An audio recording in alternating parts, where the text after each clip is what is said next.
My reaction to 2026 Austrian Grand Prix qualifying. Sorry it's so late. I was battling with sleep and stuff, and I was tired. I know. But yeah, out in Q1, we have Sainz, Albon, both Cadillacs and both Aston Martins. No real big surprise here. I did watch the session live this time. Luckily, I was actually home. But yeah, Williams once again looking slow, which is surprising. Cadillac and Aston, like, basically the three slowest teams. Not surprised that they're down here in the slightest, honestly. But yeah, hopefully Aston Martin will bring up pretty soon. I hear maybe next race, maybe, I'm not sure. But hopefully sometime soon, because they're dreadful.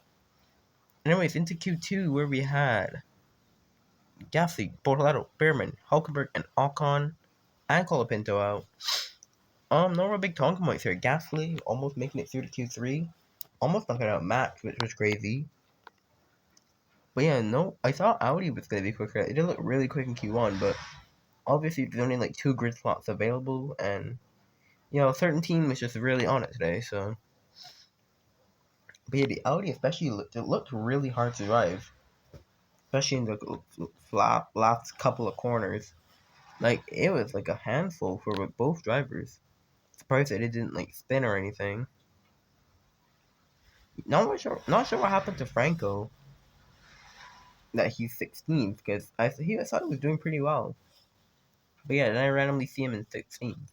So that's a little awkward. Like, I didn't expect him to be doing. I don't know if he made a mistake or something like that. And yeah, once again, Behrman beating Ocon, but as usual, we're pretty used to that. Let's be real, pretty used to that. But yeah, Gasly was like this close to knocking out Max. It was wild.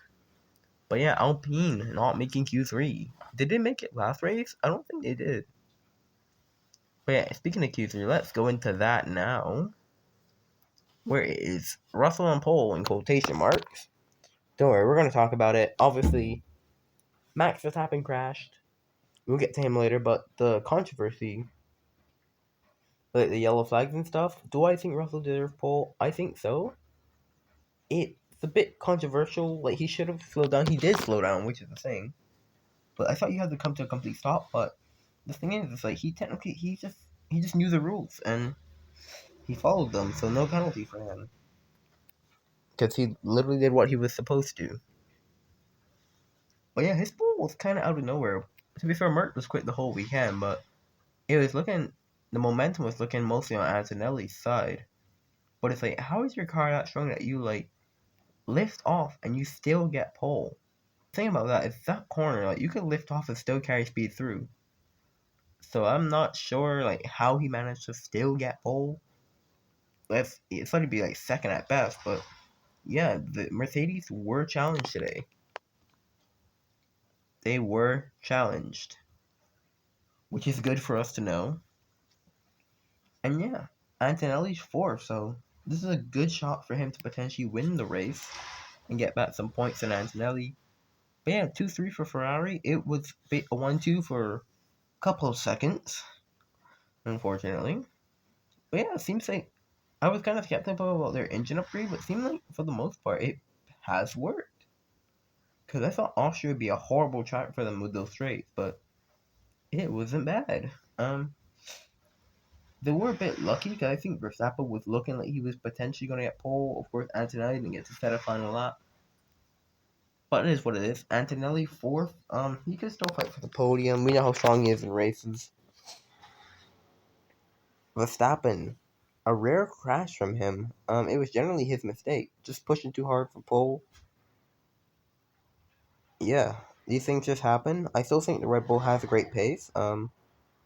McLaren, so I thought they would have more of a chance of getting pole than Ferrari. But yeah, their pace just like died. Like 6th and 7th, like their pace surprisingly died out. And yeah, Hadjar just popping it up into 8th, doing what he's supposed to. Of course, lowest of the top 8. And yeah, both RBs made it in, so basically top 5 teams in. I guess RB is just quicker around here. Hopefully they don't mess up the strategy, but yeah, that's basically it for qualifying, basically. Yeah, that's basically it. I'm very excited for the race tomorrow. I think it should be a very good one. Especially with these new regs, how they seem to be. But yeah, that's gonna wrap it up for me. Hope you guys enjoyed. And I will see you guys later.